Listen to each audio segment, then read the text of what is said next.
Hi, Fred. How are you? Hi, how are you? I'm doing great. We talked during Thelma, right? And Yeah, because you said you went to UCB. UCB. Yeah, good to see you, Rachel. Good to see you. And then we almost hit each other on bikes not that long ago. What? Really? City bike. And I went to Where? yell, and then I realized it was you and was like, oh no, Oh my gosh. Oh my gosh. Uh, I hope is everything okay bike-wise now? you're fine. Okay. Good. It's fine. But I was just like, well, that's what a great thing to talk to Fred about today.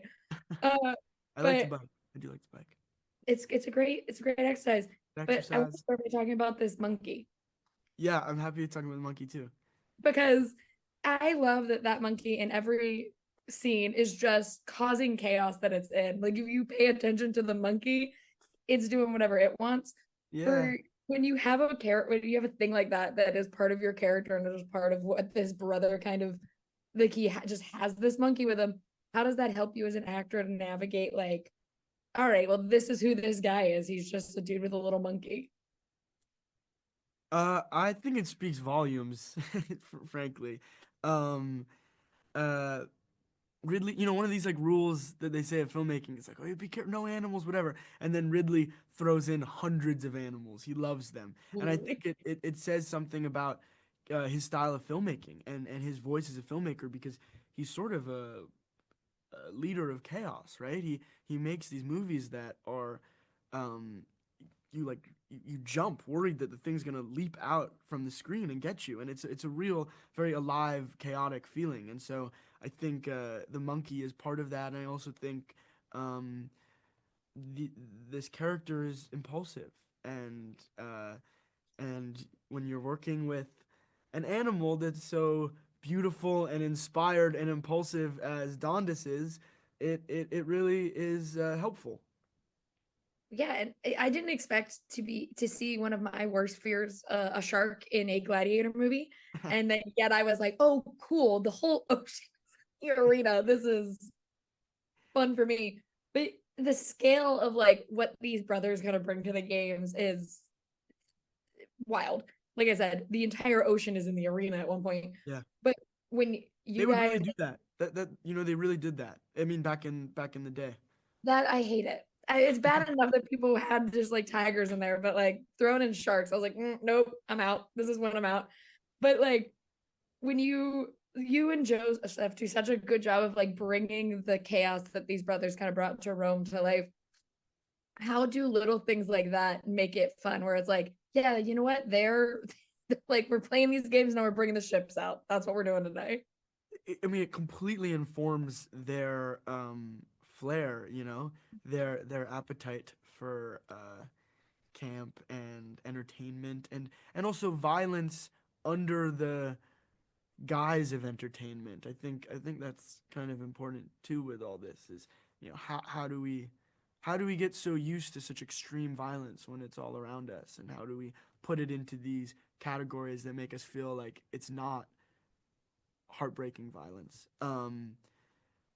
Ridley Scott says the thing all the time. He comes up to you and he'll be like, I'm gonna show you the greatest off-camera action you've ever seen, meaning no matter where the camera's pointing or whose coverage it is in the scene, the sharks are still going to be doing their thing. So you'll be up in the box and they're still going, and it creates a kind of constant aliveness so that the environment feels living, breathing, and real.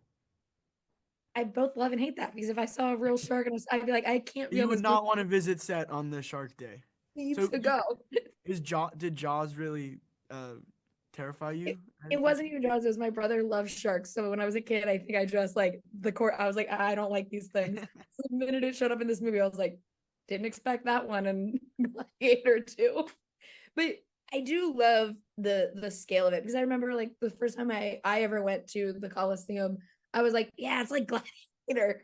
But it does like it puts you these movies make you be, like think that you know what it was like back then. When you are in that space, and like you said, you're seeing it all around you come to life, even when it's not the coverage isn't on it. Does that make it more fun as an actor to be that kind of engrossed in an experience like that versus like, oh, I have to pretend I'm looking at a full Coliseum? Yeah, 100%. I think I think when you uh come from plays and stuff, you just you act more when you're doing a play because just a larger percentage of the day is spent acting, and then the first time you go on a set, it's always I found it surprising because I was like, wow, there's a lot of time spent not acting, where you're kind of holding on to this thing and waiting for the right moment. I will say the way that Ridley sets up a set is closer to theater because the entire environment feels so real, and there's so many different operators and craftspeople and technicians that are just working 24/7 to keep the thing moving. Um, and it makes it so that you feel like you just want to stay in it.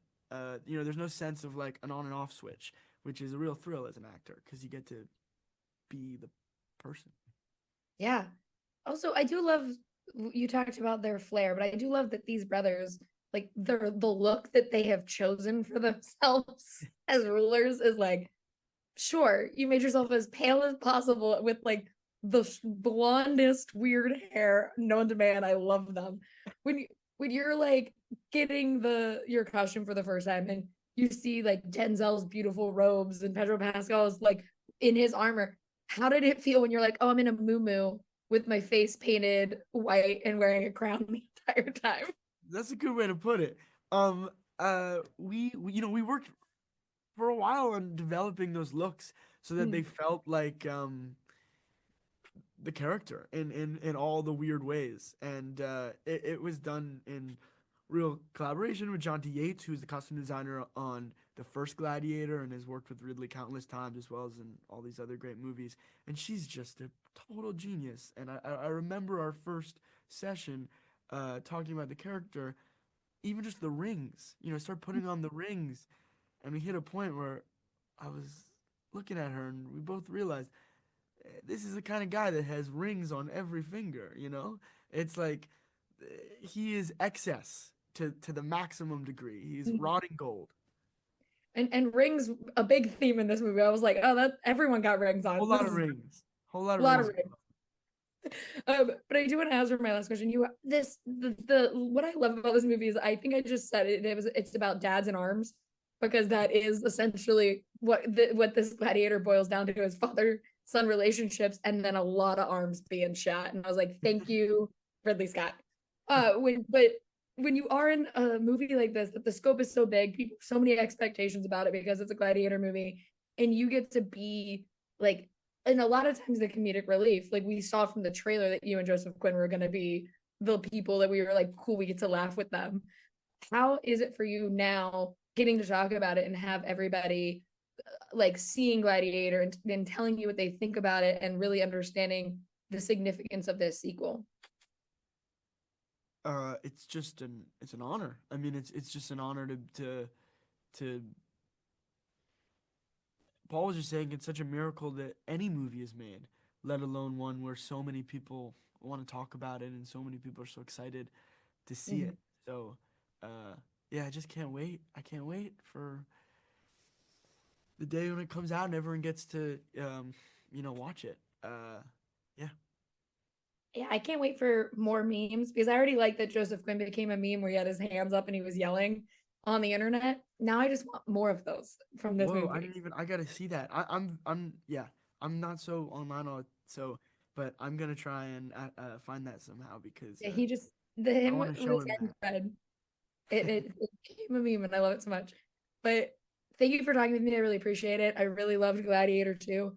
And I can't wait for everyone else to get to see it so we all can talk about Dantes and everything else in this movie that I loved. Mm, I hope I hope Sherry will get to do more work after this as well, because I think she's a star.